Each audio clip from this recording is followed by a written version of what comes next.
నమస్తే, నేను మీ అశ్విని కుమార్. తెలంగాణ లోక్సభ బీజేపీ గెలిచిన నియోజకవర్గాలు, అట్లాగే కాంగ్రెస్ పార్టీ గెలిచిన నియోజకవర్గాల మీద విశ్లేషణ నేను ముందు వీడియోలో 2 లోక్సభ స్థానాల గురించి విశ్లేషించాను. ఈరోజు ఇంకొక 2 లోక్సభ స్థానాలు, ఏ పార్టీకి ఎన్ని ఓట్లు పడ్డాయి, అంత ఓట్ షేర్ వచ్చింది, ఏ పార్టీ విజయం సాధించింది.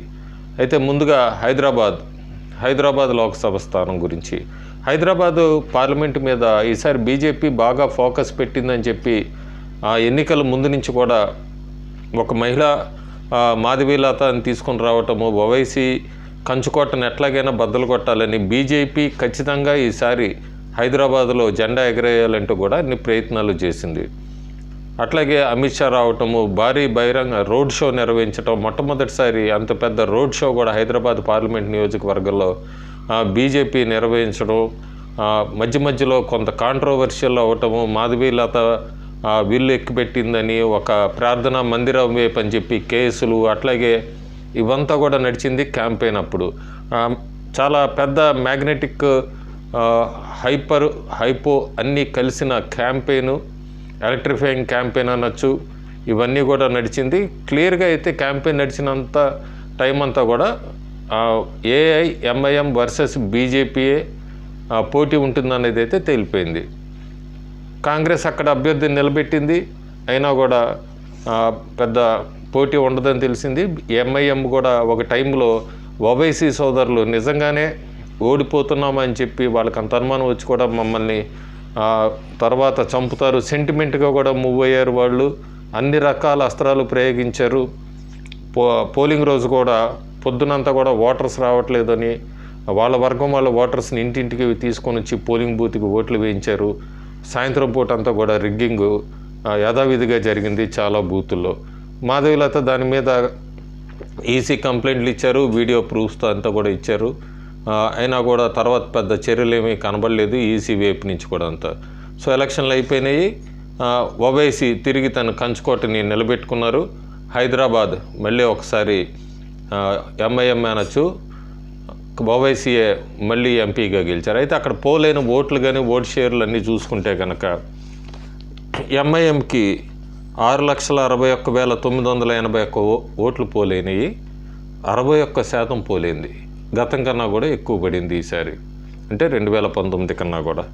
బీజేపీ అభ్యర్థి మాధవీలతకు చూసుకుంటే 3,23,894 ఓట్లు, గతం కన్నా కూడా కొద్దిగా తగ్గినాయి ఓట్ షేర్ చూసుకుంటే 29.98%.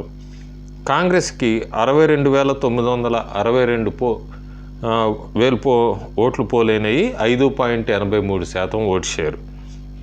సో ఎంఐఎం దాదాపు 3,38,000 ఓట్లతో మార్జిన్తో ఆధిక్యతతో గెలిచింది. అంటే ఓట్ షేర్లో చూసుకుంటే కనుక 31.3% ఓట్ షేర్ డిఫరెన్స్తో గెలిచింది. పెద్ద హ్యూజ్ మార్జిన్ అని చెప్పచ్చు, పెద్ద గొప్ప విజయం, ఘన విజయం సాధించిందని చెప్పచ్చు అక్కడ ఏఐఎంఐఎం. ఇంకా అసెంబ్లీ నియోజకవర్గాలుగా చూసుకుంటే కనుక ఎట్లా పోలైంది, ఎంఐఎంకి ఎక్కడక్కడ ఎంత లీడ్ వచ్చిందని చూస్తే బీజేపీకి కానీ, మలకపేటలో ఎంఐఎం 31,390 లీడ్ సాధించింది. కార్వాన్లో కూడా 49,000 ఓట్లు లీడ్ సాధించింది, ఆధిక్యత సాధించింది బీజేపీ మీద. చార్మినార్లో 36,687 ఓట్లు ఆధిక్యత సాధించింది ఎంఐఎం. చాంద్రాయణగుట్టలో కూడా ఎంఐఎం 98,855 ఓట్లు ఆధిక్యత సాధించింది. బహదూర్పుర చాలా పెద్ద హ్యూజ్ లీడ్ తీసుకుంది అక్కడ ఎంఐఎం, 115,622 ఓట్లు ఆధిక్యత సాధించింది బహదూర్పురలో. ఇంకా యాకత్పురాలో 68,687 లీడ్ సాధించింది ఏఐఎంఐఎం. సో ఆల్మోస్ట్ 6 నియోజకవర్గాల్లో ఎంఐఎం చాలా పెద్ద హ్యూజ్ లీడ్ తీసుకుంది. బీజేపీ ఏమన్నా లీడ్ సాధించింది ఎంఐఎం మీద అంటే గోషామహల్ నియోజకవర్గం ఒకటే.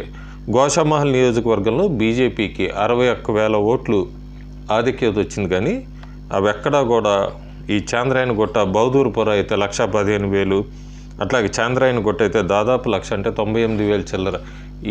ఈ లీడ్స్ని ఎక్కడా కూడా బీజేపీ డామినేట్ చేయలేకపోయింది.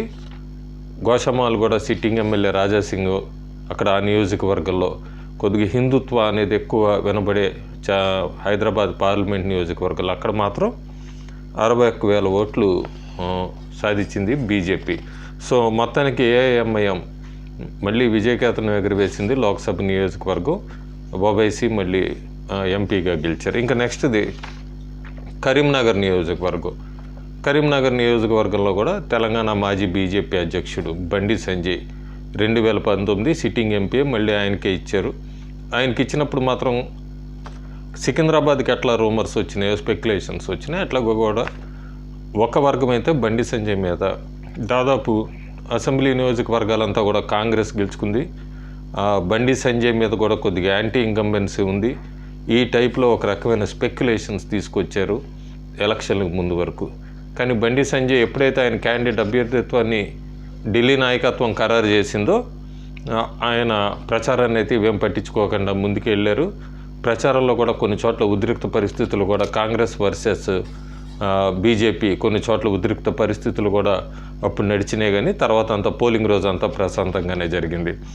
బీజేపీ అభ్యర్థి బండి సంజయ్కి 5,85,116 ఓట్లు పోలైనవి.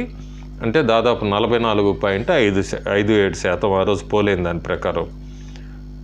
కాంగ్రెస్ అభ్యర్థి రెండో స్థానంలో ఉన్న 3,59,907 ఓట్లు పోయినాయి.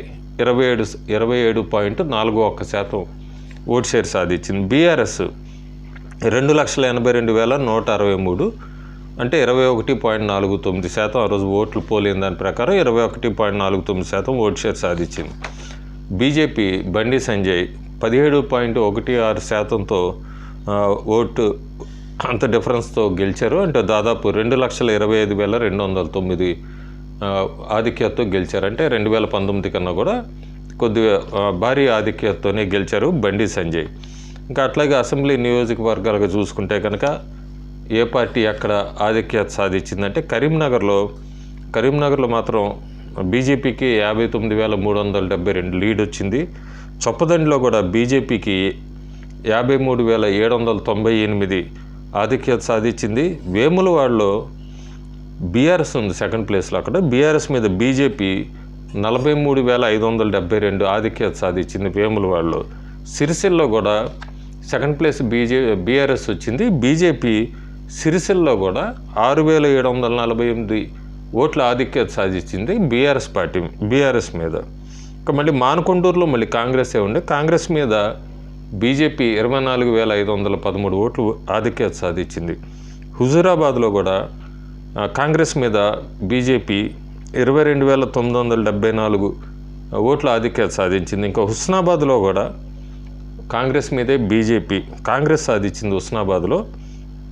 హుస్నాబాద్లో మాత్రం కాంగ్రెస్కి వచ్చింది లీడు.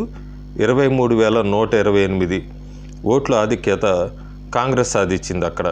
సో మొత్తం 7 వాటిల్లో ఒక్క హుస్నాబాద్ ఒక్కటే కాంగ్రెస్ 23,000 ఓట్ల ఆధిక్యత సాధించింది బీజేపీ అభ్యర్థి మీద. మిగతా 6 అసెంబ్లీ నియోజకవర్గాల్లో మాత్రం బీజేపీ అభ్యర్థి బండి సంజయ్కి ఎక్కడా కూడా లీడ్ తగ్గలేదు. అందుకే 2,25,000 ఓట్ల మెజారిటీతో ఆయన గెలిచాడు. Thank you.